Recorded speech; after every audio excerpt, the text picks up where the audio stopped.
My first organization was called You Are Awesome, literally to remind people that they're awesome. And for me, it's that purpose-driven mission of how do we help people reconnect to that sense of wholeness I was talking about before we started this call. And the first initiative we had, the largest one actually, was a clothing drive to collect 10,000 articles of clothing to give to homeless individuals in Miami-Dade County. Now, what's interesting is that anybody who gave us clothing, at least 5 articles, would then get a You Are Awesome t-shirt and had phrases like you are awesome, love who you are, smile and be happy, things that people wanted to put out positive messages. So I was like, yes, I was living on cloud 9, thinking about putting more positivity into the world. And this initiative called Wildfire, I mean, basically the news was always covering us, and it was like a 2-week sprint. So the news was covering us almost like every other day. So we had people driving from all over the place, miles and hours away, in order to come and be a part of this initiative.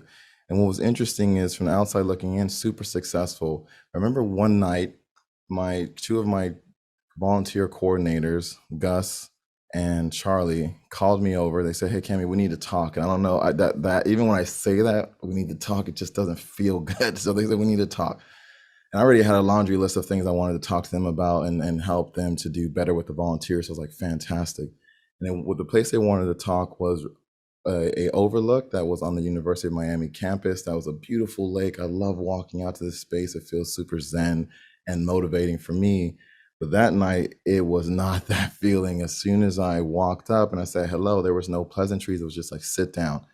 Okay, so already I'm on edge and I'm sitting down listening to their feedback. And it wasn't feedback about volunteers. They said, "Kemy, there's a big problem with the Great Giveaway," which is the name of the initiative. There's a big problem with this initiative, and it's you.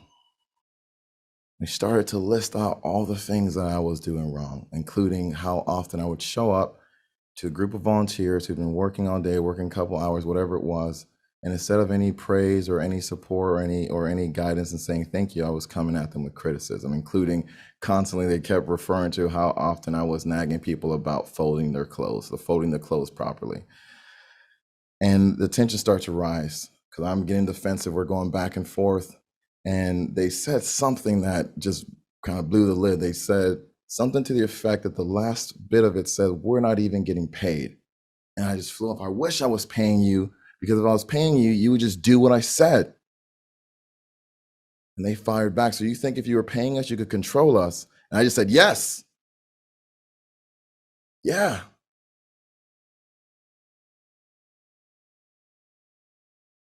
That was the first time I remember speaking out loud those words. If I'm just paying you, I just want you to comply. I just want you to do what I said. And as soon as I said those words out loud, all the flashbacks of bosses that I had that I thought were terrible, but they had that kind of mentality. So I just took it on as the default way to lead, the controlling leadership. And I remember Gus saying to me, "Kemy, you could pay us to sit down, shut up, and comply. You can't pay us to trust you. We already trust you, and you're losing that trust unless you do something different."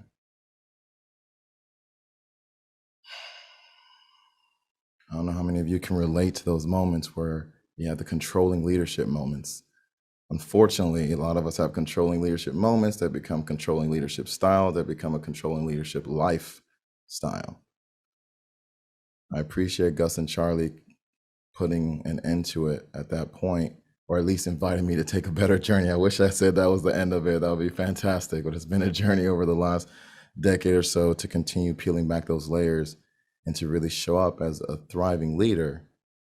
So today I want to be able to share with you what's been the impetus behind this work for that long. And even though Fear's Advantage has only been around for 2 years, I knew back then that the thing that was motivating me to show up in this toxic way was my fears.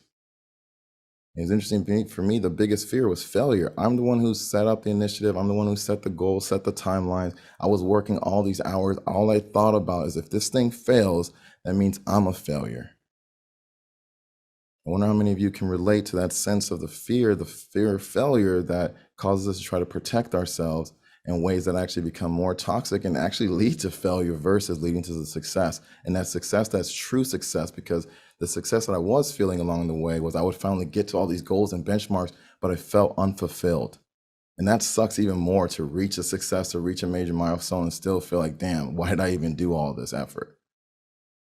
So I want to be able to thrive in a way that I can have the success and get to that success, get to those milestones in a way that feels like I'm still flourishing and I'm ecstatic about it.